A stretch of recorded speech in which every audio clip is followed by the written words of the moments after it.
Coming up next, CityNet 30 takes you downtown for the weekly luncheon meeting of the City Club of Portland.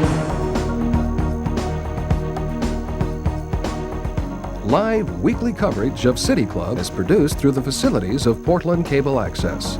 Now we join the City Club for this week's program.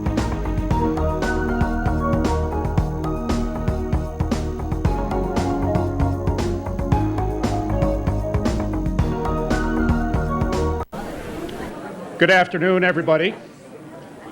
Good afternoon. I'm David Kish, Treasurer of City Club and board member, and host for today's program. Today we'll focus on the latest happenings in Salem during the legislative session, and with us today are three representatives of the Oregon State Senate. Senator David Nelson, Senate Majority Leader, Senator Kate Brown, Minority Leader in the Senate, and Senator Susan Castillo, Assistant Minority Leader in the Senate. But before we start the program, we have a few announcements. First of all, I'd like a new member to stand. Is Judy Feely here today? Julie Feely? Hi, Julie. Nice to have you. Julie is a development officer at Reed College and a new member of City Club.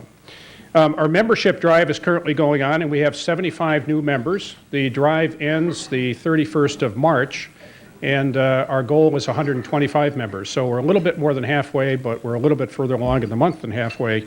So for those of you who are recruiting people for City Club, keep up the good work. I'd like to mention three new members who were recruited this month. Mel Hedgepeth, who may or may not be here. Raise your hand if you're here. He was recruited by Bethany Wirtz. Chet Orloff recruited Norma Paulus. And Patty Tillett recruited Elaine McCall. So thank you for those three members who have recruited new members. Next Friday, March 27th, we'll have a special program featuring the latest in neurological developments, or as we call it, BrainWorks, from OHSU, the Oregon Health Sciences University. Dr. Peter Kohler will be here, president of the university, and several other experts in the field to provide an interesting overview of developments in the area of science. That program will be here at the Mac Club. For those of you who may not be aware, City Club website offers access to research programs, past City Club program presentations, upcoming events, membership information, and other things about City Club. That can be accessed at www.pdxcityclub.org. Please also note that a new spring series called Uniquely Portland, featuring landmark Portland businesses, will begin April 26th. The series features visits to and presentations from owners of a variety of interesting businesses like Rejuvenation House Parts, Urban Wine Works, Powell's Books, and Clear Creek Brandy Distillery. Sounds like an interesting program. Events begin at 5:30 and end at 7 o'clock. Registration is limited to City Club members, and only 50 at a time will be at each program. So anybody interested should complete the form in this week's bulletin and send it back to the City Club office as soon as possible, or you can call Suzanne Jeffries at the club office at 228-7231. Our board host today is Jane Cease, second vice president of City Club and a retired state legislator.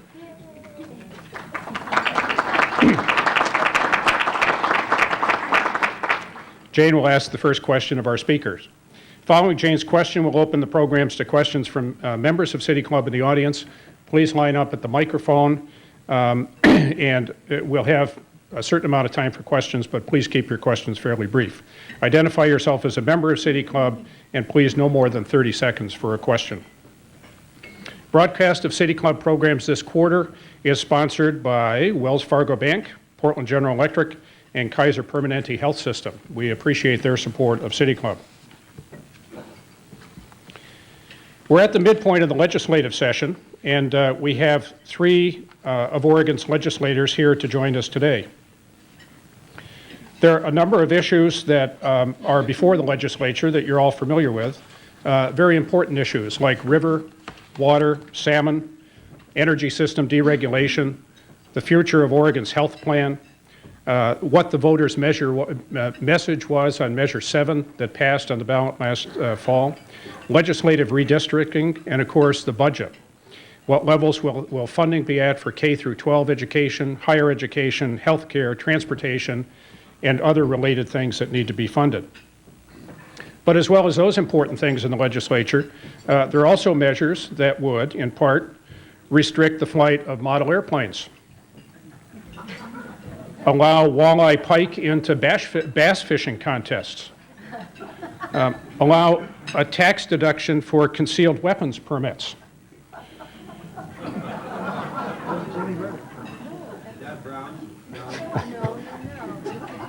As Dave Barry says, this is true. Require libraries to post notices that their book borrowing records could be handed over to police agencies. And a bill authorizing a fine of $600 if you're caught duplicating a key that says, "Do not duplicate this key." There's some question about whether or not that pertains to the little stickers you see on pillows and mattresses, too.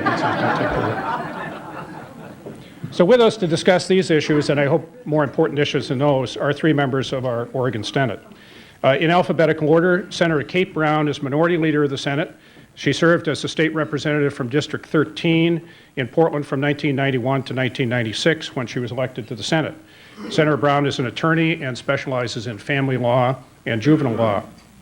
Senator Susan Castillo was appointed to the Senate from Eugene in 1997 and has focused her energy on public school funding and access to health care. She is Assistant Democratic Leader in the Oregon Senate and had a distinguished career as a broadcast journalist prior to entering her political career. Senator David Nelson was elected to the Senate in 1997, representing District 29, encompassing Umatilla, Morrow, Union, and Wallowa counties, and the city of Pendleton. He currently serves as Senate Majority Leader and is interested in information technology, telecommunications issues, education, finance, and budget issues. Senator Nelson is an attorney and has practiced law in Montana. He's currently a wheat and canola farmer in the Pendleton area. Senator Gene Derfler was scheduled to be here but is sick today, so we have three of our members of the Senate.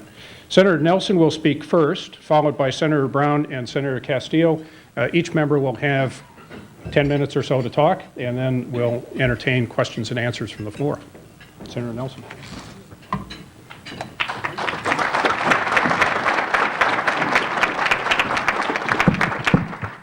Well, thank you, David, and it's truly my honor to be here today. I'm from Northeast Oregon, as David indicated, and I'm a farmer. And my wife, Alice, who is sitting over here to the right, wave your hand, Alice. She's also my legislative assistant and really takes care of business. But she said, "Well, David, don't you think you're going to be a little nervous coming to the big city and talking?" And I said, "Well, Alice, I've talked with bigger groups." And I said, probably the biggest group I've ever talked to was a woman's wellness conference on menopause. I like to make fun of politicians. I think that the work that we do is very important, but I think we have to be, reasonably have a sense of humor about ourselves. And Senator Brown and Senator Castillo were on opposite sides of the fence, but we're there for the right reason. We're trying to do the right thing. We're trying to make Oregon move ahead, do good things for the people. Last week in Heppner, which is a small town out in, not actually in my district, it's south of my district, but it's a great Irish town, St. Paddy's Day. I learn a lot when I go out there. They have great respect for their politicians, one of the few places in Oregon. And when a politician passes away, they bury them in a very special place in a very special part of the cemetery in a very special way. It's usually 20 feet deep, because down deep, politicians are good people. Hey, boo, yeah. But we do try to take our work serious, and we do. And we have actually this session we're doing some really wonderful things. The message that we've gotten is that people want us to go down and do the work of the people, stop the bickering, get something done. And so that's our pledge, and I know that Senator Brown and Senator Castillo, I think, will indicate to you that we have done a very excellent job with that. Senator Derfler, who could not be here today as the President of the Senate, has worked very well with Governor Kitzhofer. I think in the last couple sessions, as probably Bill Watt would indicate, that there was a little more contentious in the last sessions, but we're really doing a much better job. Actually, I've spent a fair amount of time in Portland. Our daughter swam for the Twelton Hill Swim Club. We were living in Pendleton, but she was a pretty good swimmer, so she came down, and we used to come down and spend our weekends in Portland, but we're always out on the west side in a swimming pool, and we got to be officials and really did enjoy that time. And after they graduated and went to college, Alice and I spent a fair amount of time in Portland just because we enjoyed the culture and the symphony and the opera and the plays and just being downtown. In fact, it's always kind of one of our goals at some point in our life is to be able to come down and maybe live here and rent a nice little apartment downtown and just take up the joys and the thrills of the city. This morning we've spent some time in Portland. Senator Vern Duncan, who is also sitting over here. Vern, could you just wave your hand? And I have come up to Portland, and Senator Duncan is chair of the Information Technology Committee, and that's really the area of expertise that I'm claiming. I really don't know anything about technology or computers, but when I got in the legislature, at that time we had a majority of 20, and they didn't know what to do with me as a freshman legislature, and so they had to find a committee, so they created a technology committee. And here I am, a farmer, coming right in off the tractor, put me in this committee, and there was a fellow by the name of Kurt Pedersen, who was an information officer at DAS at that time, took me under his wing and took me out and showed me lots of different things of what was going on in the state of Oregon. And it's very complicated, a very fascinating field. And so as I got involved in that, it dawned on me that coming from our part of the country, basically we're a natural resource area, and we're hurting basically. So we need something going on out there. And technology is where the economy's going, it's where the Oregon's going, it's where the country's going. And so I decided that's what we ought to be doing. We ought to be building out these infrastructures. And so in the last session, 99 session, with Larry Huss from US West and now Quest and some constituents from mine from LeGrand, we were able to pass, along with the help of the governor's office and bipartisan support from both parties, a bill called 622, which created a fiber optic infrastructure. Now that hasn't completely been built yet. It's probably about 24 months before that is actually completed, but the contracts are going. US West came up with $120 million.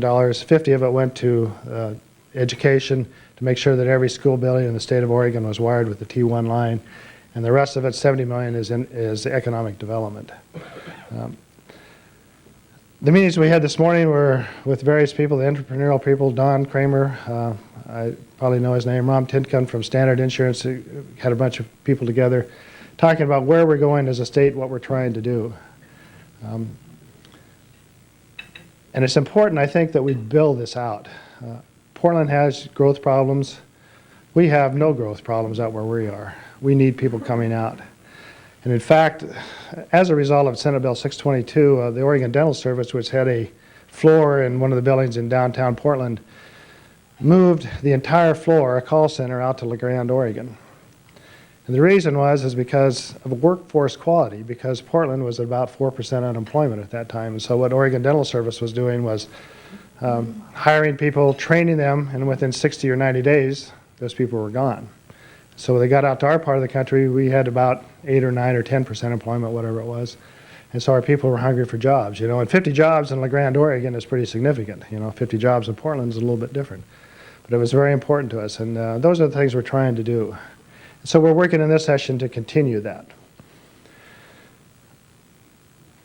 I think one of the obligations that I have coming from Northeast Oregon is to indicate to you in the Portland area what's going on in the world of environmental care, because I know people in this area have a great amount of concern about that. In fact, you're facing some cleanup situations in the harbor, and are going to be dealing with EPA and some of the organizations that we've dealt with for a number of years.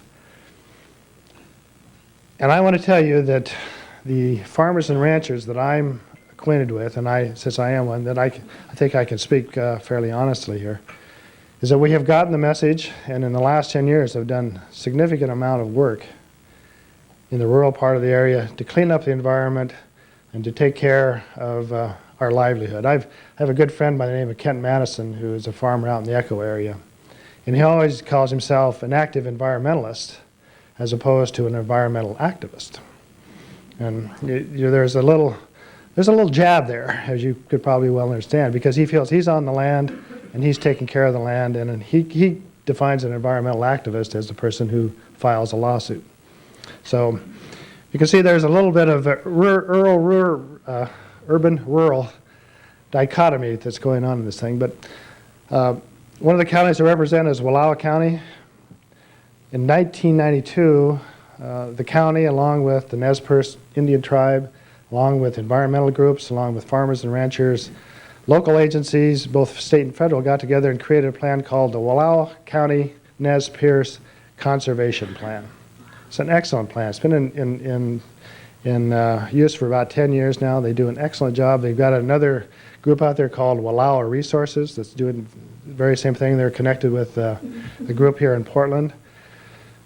The people on the ground have gotten the message, and we're doing the right thing out there. You can drive along those cattle streams or the streams with cattle in them, and they're fenced.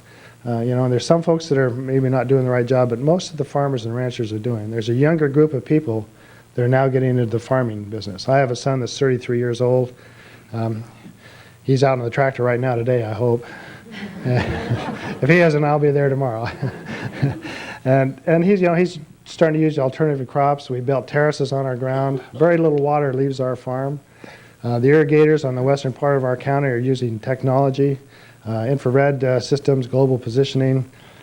And 15 years ago, they were using 10 acre-feet of water to grow their crops. With this new technology and the awareness of what's going on, they're using 3.5 acre-feet, using less water, less power. And those are the stories that I need to tell you.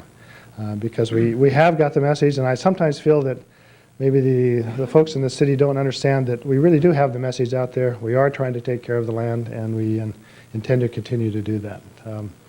I know there's other legislative issues that are coming on, and I appreciate the opportunity to speak with you, and I would invite each and every one of you to come to our part of the country and check us out and see what we're doing, because we are doing some good things there.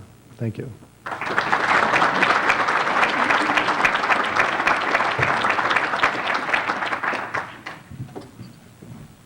Good afternoon. I'm delighted to have the opportunity to be here with you today.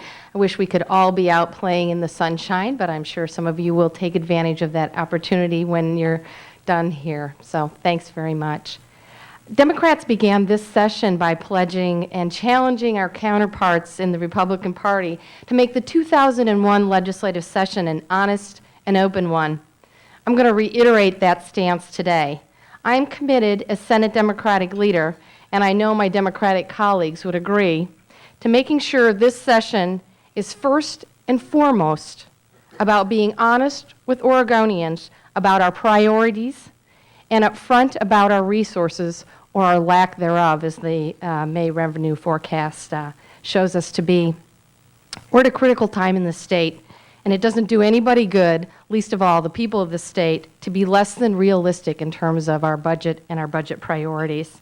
So let me tell you a little bit about what the Senate Democrats are working on. Number one, closing the achievement gap.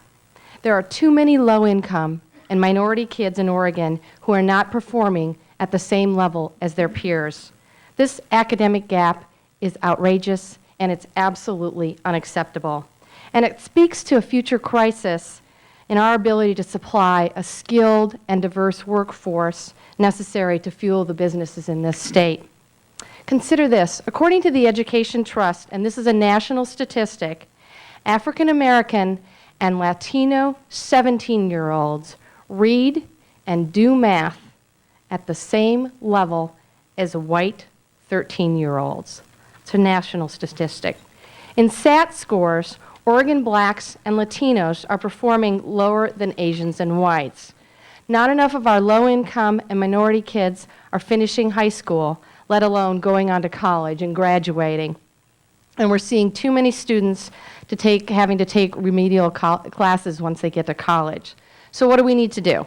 We need to set clear goals for students, teachers, and administrators. We need to make sure that all of our children are in a rigorous curriculum matched with standards, and we can't back down from those standards. We must include race and poverty in our accountability systems. And we must demand that poor and minority children get at least their fair share of good teachers. Nationally, it's been shown that low-income kids and students in predominantly Black and Latino neighborhoods are more likely and more often to get uncertified teachers. That does not happen in Oregon, but we need to make sure that our kids get the best teachers available. And, of course, it's also critically important that we make investments in teacher development and extra help for those kids who fall behind. And I know I'm talking about needing more resources at a time when our state resources are scarce. But as a priority, closing the achievement gap has to be at the top of our list. We're leaving too many kids behind and then wondering why the Silicon Forest is in such need of skilled, educated workers. I do know that our governor included extra dollars for teacher mentoring and low-performing schools. It's in the governor's budget. We need to make sure that it remains there. And I'm hoping that our legislative friends across the aisle will join us in making sure that every student in Oregon, regardless of race or of family income, has the opportunities to succeed. Another major undertaking that I think is critical to the well-being of all of Oregonians is addressing the issue of skyrocketing prescription drugs. I know everybody's talking about it. This is obviously an issue for our low-income seniors. Over the past decade, 66% of the increased costs to the Oregon Health Plan can be attributed to the costs of prescription drugs. We Democrats have several proposals out there this session that attempt to lower drug costs and save the state money. The state currently purchases almost $1 billion each biennium in prescription drugs through its various state agencies. Within just the higher education system, the corrections system, and the state hospital, we spend about $15 million. That was in 1999. Research indicates that between 10 and 20% could be saved on these types of agencies by pooling their efforts. And certainly we can do that. Senate Bill 875 creates a prescription drug bulk purchasing program. The program has the potential of saving the state millions of dollars by pooling together state agency purchasing power and going against the pharmaceutical companies. Certainly this program could be expanded to pool all state agencies and possibly even cover Oregonians who don't have prescription drug coverage right now. And of course we could look to pooling Northwest states and expanding the pool even further. Another drug cost lowering bill is Senate Bill 876. This directly affects the ability of our seniors to access lower prescription drug costs, and it increases affordability. It's modeled after a California program. It's working well there. What it does is require pharmacies to sell prescriptions to Medicare recipients at the same cost that Medicaid recipients get their drugs at. Roughly 180,000 seniors in Oregon, that's about 40%, are without prescription drug coverage. Participants, under this proposal, participants are able to get between 5% and 40% savings on many common drugs with this proposal. It has the potential, of course, to save our seniors $100 a year, and the best part of it is we can save, and these are current statistics, when the program is fully implemented, it will save the state over $3 million a biennium. We should be putting those dollars into the seniors program so we don't have to cut our seniors programs this session. Those are just a couple of the prescription drug proposals. This issue has gotten a lot of attention over the last couple of years. It's time for Oregon to step up the plate, quit talking about it, and do something about it. So we're hoping that the Republican leadership will schedule these two bills for a hearing sometime in the near future. Last on our agenda, and I have to tell you, this is an issue that I talked with one of your members about, Steve Novick, and personally I'm relieved he's not here today because I know he asked very difficult questions. But that is election and initiative reform. We must fund and implement our statewide voter registration database. The price tag is $6 million.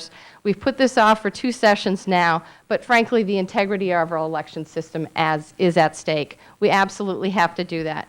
Secondly, we can't continue to allow your favorite punch card ballots. With vote by mail, these are absolutely not user-friendly, and I just think it's really important that every vote counts and that every voter feels comfortable that their vote makes a difference. So That program, there are 7 counties that currently still have the old punch card system, 2 of them right in this area, Washington and Clackamas. It'll cost about $2 million to get rid of the punch card system. We can certainly access federal dollars to do these programs, but we can't wait any longer, and we need to get rid of our punch card ballots, and we need to have the voter registration database in place by the 2004 election cycle, so Florida doesn't happen here in Oregon. Not that it would, but we don't want to run that risk. In terms of initiative reform, there are a couple of proposals out there that I think have a huge impact on the initiative system, and the best part about these proposals are the legislature could do them statutorily. Number 1, we should end ballot title shopping and save the state basically hundreds of thousands of dollars. Bill Sizemore, and he did this last election cycle, can file 50 measures a cycle, get the best ballot titles that he wants, and then shop those 6 or 7 ballot titles to his donors. And then they don't even need to run a campaign on. He's got a great title, give me the money, and I'll go ahead and win the campaign. We should be saving the state money. We should require more signatures before we actually go to the ballot title process, and cut down on Bill Sizemore's work. The other proposal that's out there that I think is really important is Senate Bill 464, and it's being introduced by my colleague, Susan Castillo.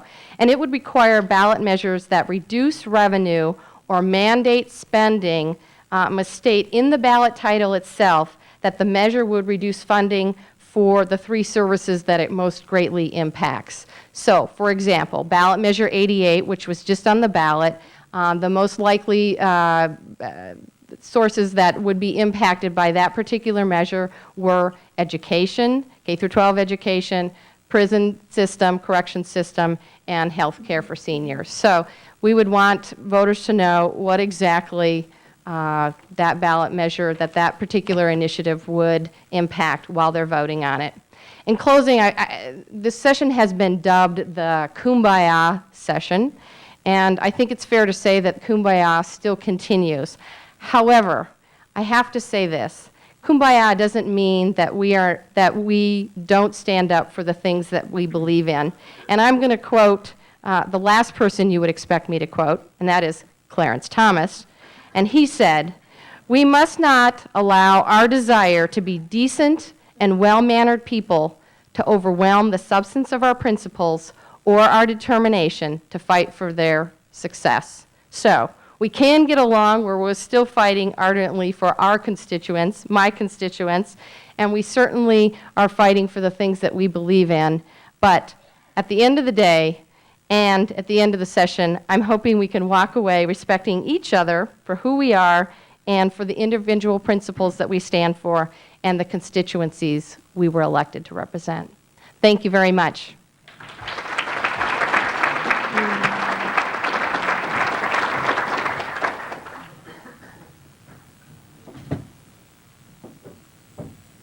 Well, good afternoon, and thank you very much for inviting me to be with you today. It's a pleasure to be here.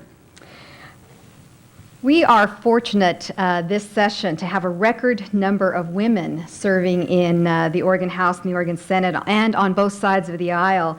And I wanted to talk about women's health issues and making those issues more of a priority this session.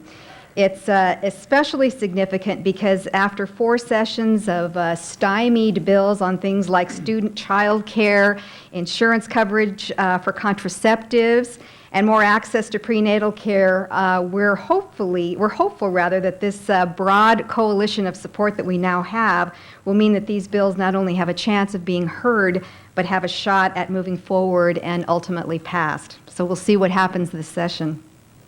I think we have a great start. I want to highlight just a couple of the bills that we are working on in the area of women's health. First of all, there's Senate Bill 241, and there is a House version, House Bill 3310, which is called the New Child Responsibility Act. We have bipartisan support for these measures. This bill is essentially paid parental leave, but it's leave that doesn't impact the general fund, thank goodness, because you all know the challenges of our general fund this session. Recent U.S. Department of Labor regulations allow states to offer unemployment insurance for parents of new babies, and so that's what our bill proposes. It provides for up to 3 months of paid leave to new parents who need time off from work to care for their newborn or newly adopted children. We all know the importance of creating strong bonds between parents with their children, and from day one we know how important that is. We want to build strong families in the state of Oregon. We know how those strong bonds contribute to the emotional and intellectual growth of a child. And we have family and medical leave in place, but it's unpaid leave. And we know that for some families without financial help, they face enormous challenges. National studies show us that a full 64% of workers who were eligible for federal family leave were unable to take that leave because they could not afford the loss of wages. Employees who need but do not take leave are more likely to be African American, to be hourly workers, to be low income, and have some college education but less than a 4-year degree. And we know that family leave has brought benefits for employers. According to a report by the Federal Commission on Leave, a significant number of businesses actually saw improvement in employee production and career advancement after implementing the Family and Medical Leave Act, as well as a high rate of worker retention. Well, this can only get better if we can help new parents. The U.S. is only one of 3 industrialized nations in the world that does not provide some sort of paid maternity and health benefits by law. This is a prime example of front-end prevention. Healthy kids make good students. Good students go to college and become members of a skilled workforce, and a skilled workforce fuels a thriving economy. So this bill is important for kids, their parents, and the future of our state. Another important women's health bill is Senate Bill 242. The House version is House Bill 3312, dealing with equity in contraceptives coverage by insurance companies. For the past 2 legislative sessions, I've sponsored bills ensuring that insurance companies treat women equitably and offer coverage for contraceptives. And that's what this bill does. We know we have the law on our side on this issue as well. A recent Equal Employment Opportunity Commission ruling found that exclusion of prescription contraceptives from a health insurance plan to be a violation of the Civil Rights Act of 1964. That was a ruling in the state of Washington. And as the New York Times put it so well in an article supportive of contraceptive coverage, if insurance companies can help a man enhance his sex life at a pricey $10 or so a pill for Viagra, it ought to help a woman enable her own. Contraception needs to be seen as what it is, a basic part of health care for women. Women pay 68% more out of pocket for health care than men. And the most widely used prescription drug of women aged 15 to 44 is birth control. The American College of Obstetricians and Gynecologists and its 420 OBGYNs in Oregon say this insurance exclusion makes no economic or medical sense and has dire consequences for women, their partners, and families, and the healthcare system.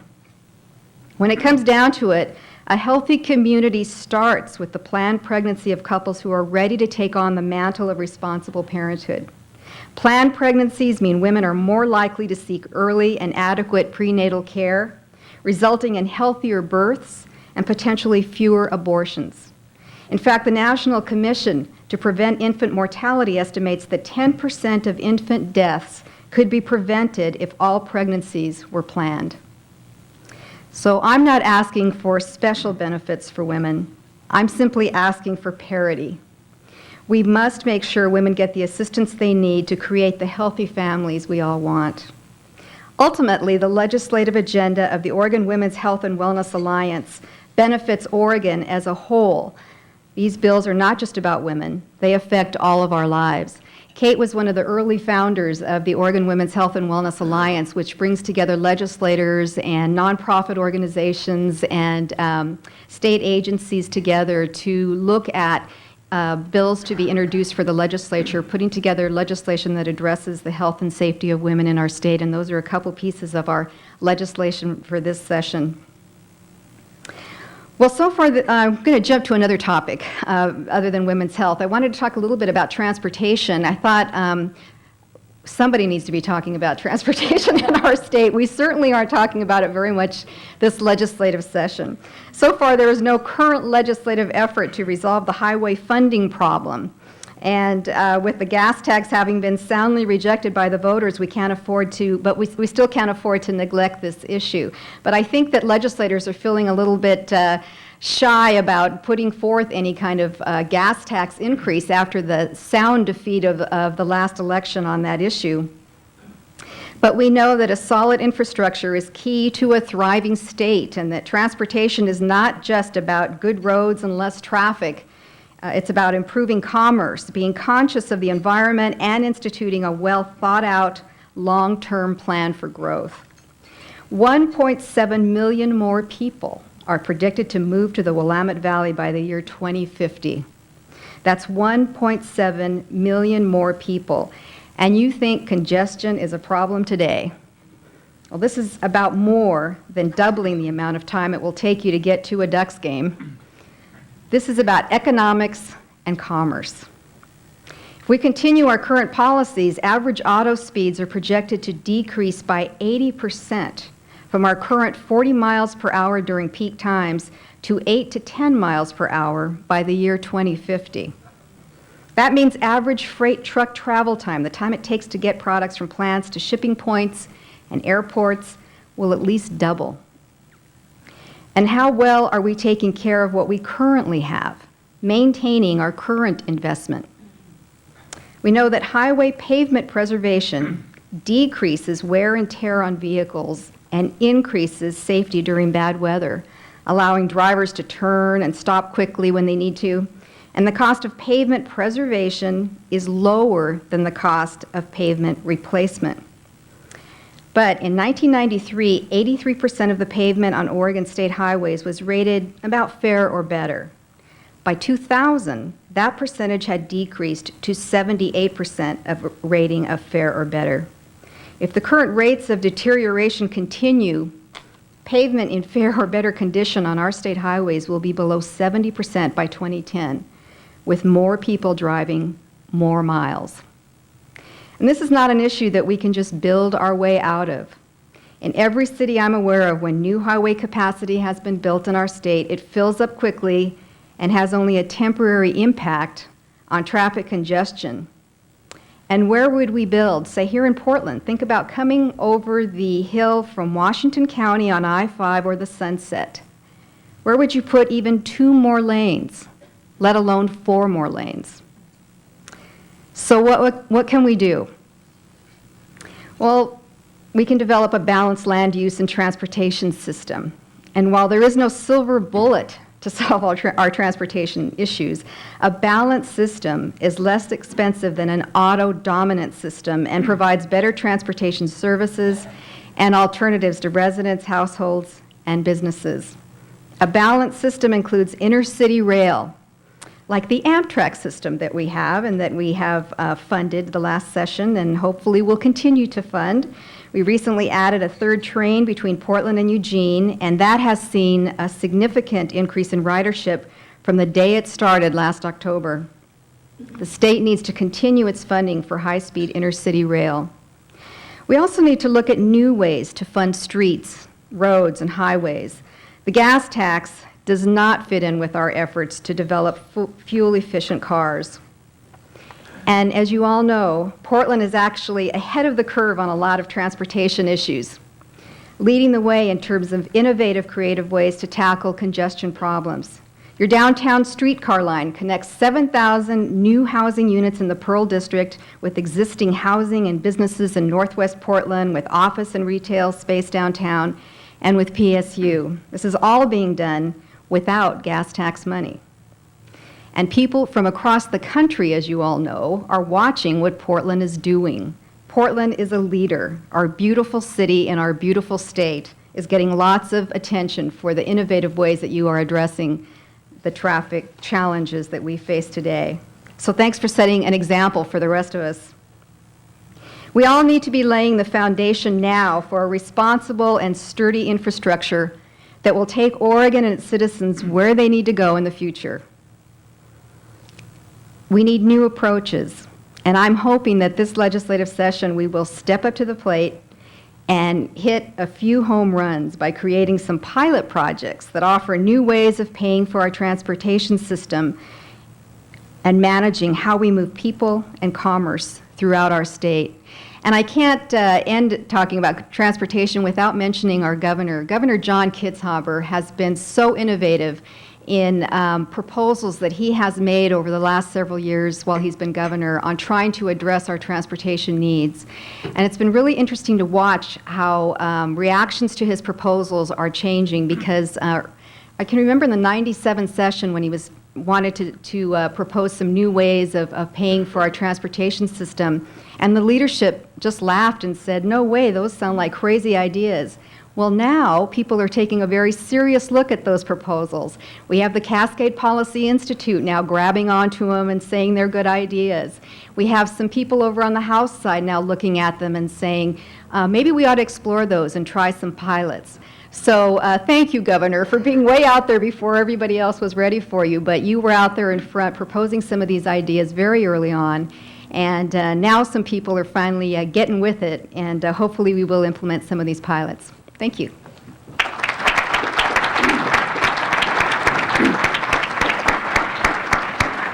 Thank you each for your excellent presentations. We'll now move to questions and answers from the audience. Jane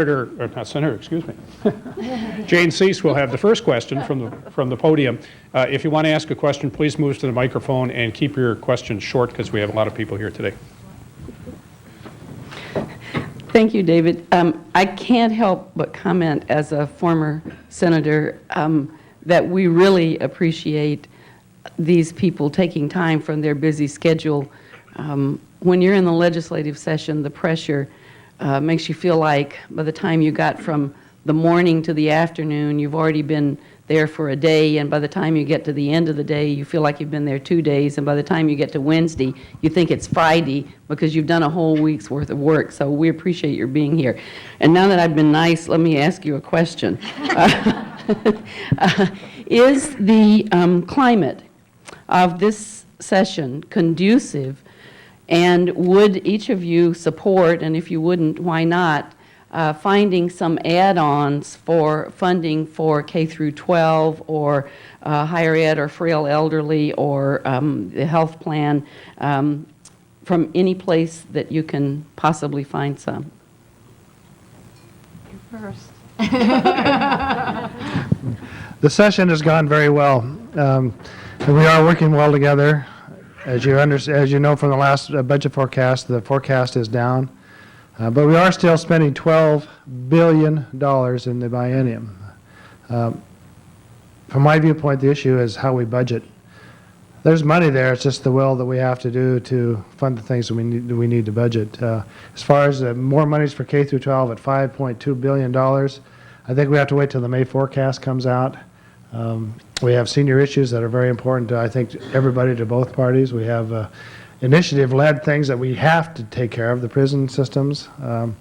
We're in pretty much of a box in some respects as trying to locate these other monies. So we're going to do the best job possible, and I think we're going to work together, and we are, at the end of the day, going to do the right thing for Oregon.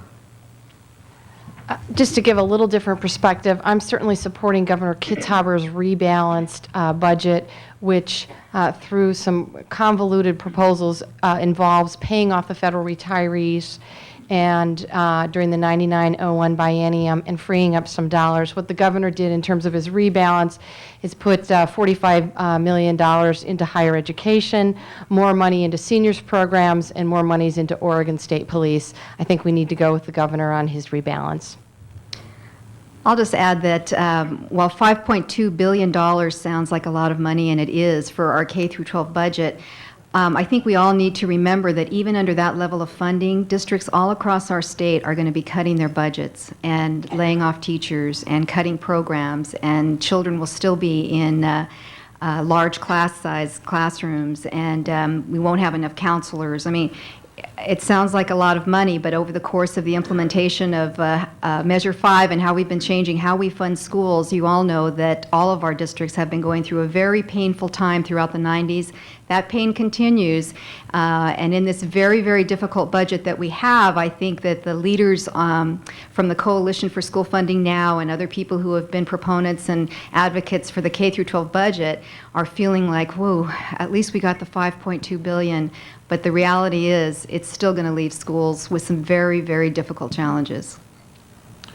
Chris Smith, club member. I'd like to ask about an issue important to Portland and I think to the whole state, and that's the Willamette River, more specifically the Willamette Harbor cleanup, Portland Harbor cleanup, and even more specifically House Bill 2010, which appears to be a very cynical attempt to relieve some of the property owners associated with the harbor cleanup of their local property tax burden, while allowing but not requiring them to create a special district to tax themselves to start to pay for the cleanup. The approach seemed flawed from a local point of view in that the county and the city aren't going to stop providing services to these properties, but they're going to lose the revenue base to do that. Can you talk, and the surprising thing to me is that the Speaker and the House President are both on the sponsor list for this bill. So I guess the question is, why has the Republican leadership embraced this? What's the future of this bill? And more generally, are there more constructive approaches in the legislature right now to handling the cleanup? I think I'm on that bill also as a sponsor, and so I'll take full responsibility for it. But what we're looking at is solutions. You know, I think we have to have everything on the table. And if you know what the legislative process is, you start a bill out, and a lot of times what it starts out to be doesn't end up that way. And we have to have this discussion on the table. I think that there is a real need to look at this, and what are the solutions? We need to have a full discussion. I think this bill will start that discussion. I'll just add, we're looking forward to having Mayor Vera Katz come join us in Salem on Thursday to talk to the Senate Democrats about this particular proposal, and I hope she's going to have some alternatives for us to support and embrace. I would just add that I think for everybody involved in this issue, you know, the goal is to keep your eye on what your main goal is, and that is to get the river cleaned up in a fair, and in a way that everyone feels has fair accountability along the way as you're deciding how to do that. But I think everyone just needs to keep their eye on what the target is. Joe Smith, new member, with my very first question. To all, but especially to Leader Nelson, because you have access to the folks who most need to hear. The ability of the leadership to recall what happened in past sessions underlines the irreplaceable value of legislative experience. When can we expect the leadership to start speaking publicly about the stupidity of term limits?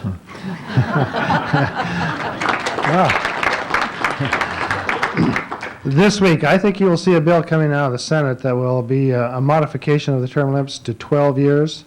The issue, as I understand it, was whether it was going to apply to the present class of legislators or would go in the future. I think it's going to apply to the present class of legislators. It will be a vote that will be referred to the people.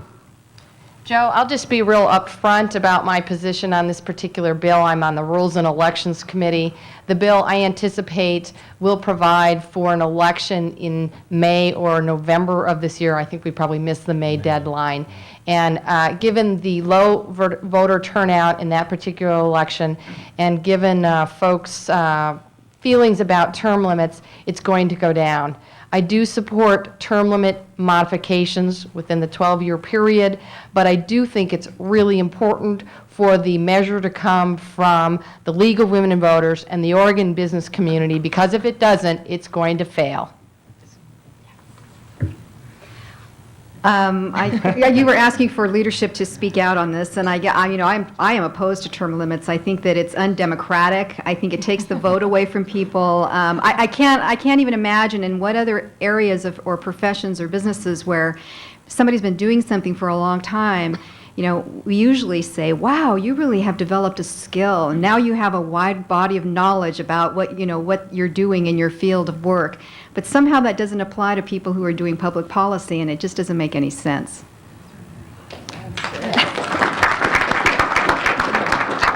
I'm going to make a political comment here, and the interesting thing about term limits, obviously, was that Republicans, for the majority, on the most part, supported term limits when they happened because the Democrats were in control of the legislature at that point in time. And it is very interesting to note that now that the Republicans are in control of both houses, the Republicans are very supportive of changing term limits. Greg, did that answer your question? Not yet. I'm Greg McPherson. I'm a longtime City Club member, and this is my umpteenth question. Last month, Governor Kitzhaber delivered his State of the State address here at City Club, and he advanced his children's agenda, particularly focusing on the needs of preschool children. And he spoke very eloquently in pleading for public support for a relatively powerless political constituency. Now that we have less revenue to go around and other constituencies are pressing, what future do you see for the governor's children's agenda in this session? I think we're going to be able to do it. The governor has committed about $66 million in resources to the Oregon Children's Plan. The Republican co-chair's budget cut about $10 million out of that. I think at your minimum you'll see about $55 million under the Oregon Children's Plan, and I think we need to do it. It's an absolute priority. Children do not have a voice in our Oregon legislature. Yeah, I'm hoping that we're going to be able to accomplish the governor's plan. We all know it makes sense to make investments in families early on. We know that if we invest in children and help them have a healthy start, that we all benefit by making those investments. It makes total sense, and I can't think of a better use for our tax dollars. Just may I respond to that? Just Senator Durfler is one of the sponsors also. His bill is somewhat different than the governor's. He uses existing programs. And I think the issue we have in this case is do you use new untried programs in a tough budget situation? Right now we have Head Start and Healthy Start and the public health nurses that actually do a very good job. From my viewpoint, we ought to continue those programs that we know that work. So we have a little different opinion, and this is a nonpartisan thing. You know, I'm a little bit opposite of what my leader, President Durfler, is saying, but I think from a practical standpoint, we have to be very careful how we're spending this money, and we better spend it on programs that actually work. Ray Polani, a City Club member. Our bulletin says unresolved problems include the state's aging and underfunded transportation system. I have figures that show that in 97-99 biennium, the Highway Trust Fund and all other taxes, including federal, produced $2.28 billion. Now, that's pretty difficult to say it's underfunded. The problem is that a lot of it has been spent on new construction and expansion. There are now in front of the legislature 4 measures that dictate additional construction, new additional construction, new additional capacity. It doesn't make sense. At the same time, what's happening to public transportation? Senator Castillo mentioned that. Senator Nelson, you need, I think, a train in the east. You need the Pioneer restoration. Can we have our question, please? Yes, the question is, what about funding alternative transportation and letting all the existing money take care of the existing structure? No more construction of highways. We need alternatives. What are you going to do? $9 million is what the governor is asking. It's peanuts. It is peanuts, yes. As Senator Castillo indicated, the voters have turned down the gas tax. We have the existing fund. I think there's plenty of money. I always go back to the point, it's how we budget and how we're using the money. And I think we need to go back and to continue to look and see how we're doing that. You know, we've operated under the system for a long time, and we've been very fortunate to have the resources, but things are getting more expensive. And it's my clear view, the government has to continue to change. I think we have to make use of technology, a greater use of technology.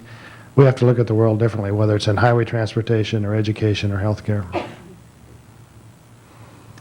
guess what I would add to that is you will remember that the governor has been advocating for us first trying to maintain what we have before we do start adding to the system, because we aren't doing a very good job at managing what we have. And we know that the longer that we make those the longer that we put off making the investments in what we currently have, the more expensive it becomes then to work on maintaining that investment.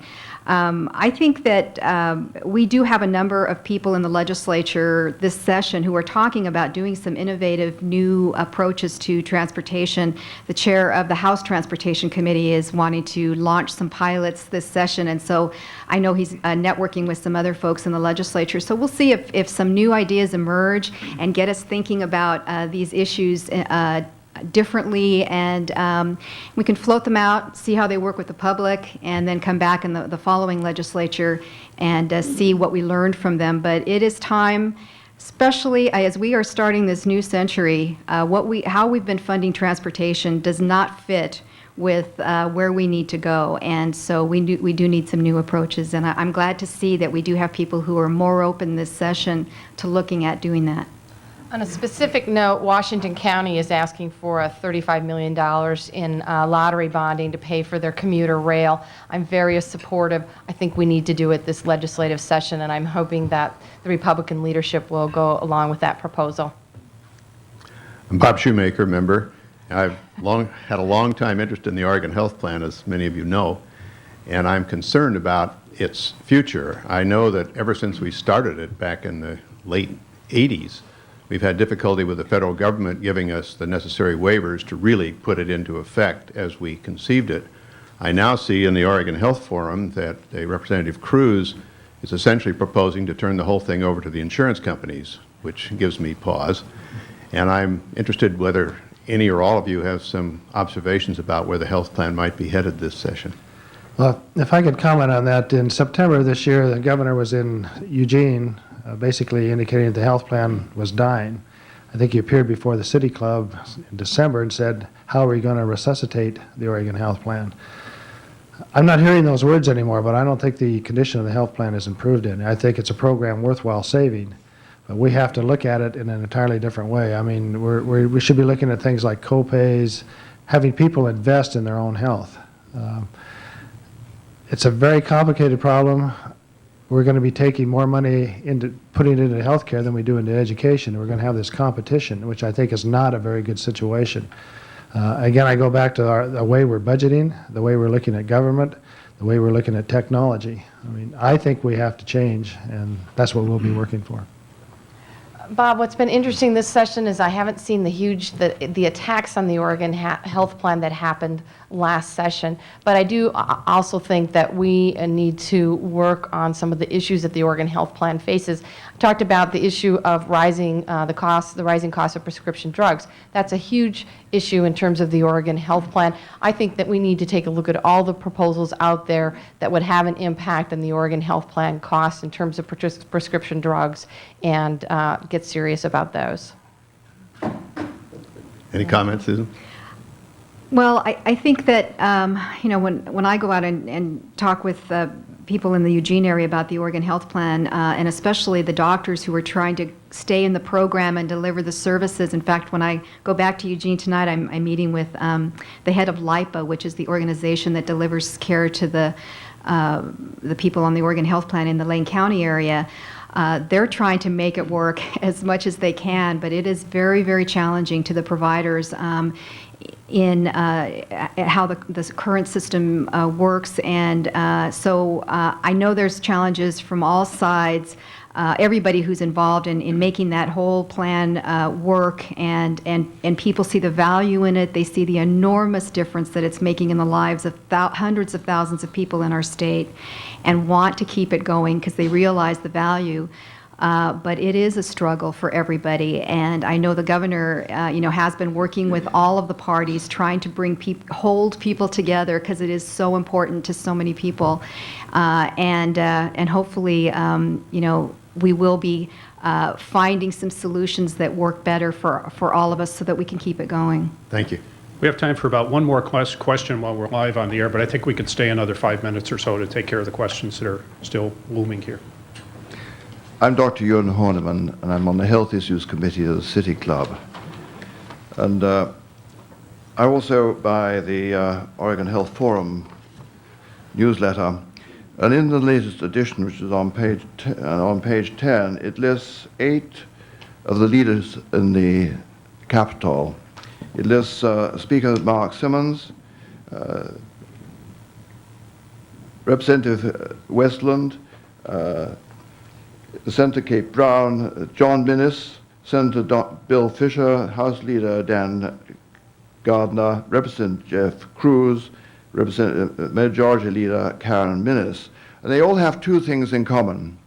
First, they're very involved with healthcare legislation and drug legislation.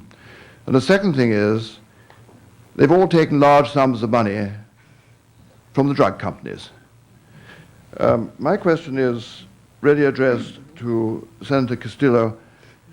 Don't you feel that this is setting an appalling example to the Russians? Yeah, I'm glad you're answering that, Susan. Does that say right? Well, I don't know what kind of message it sends to the Russians, but I know that it doesn't send a very good message to Oregonians.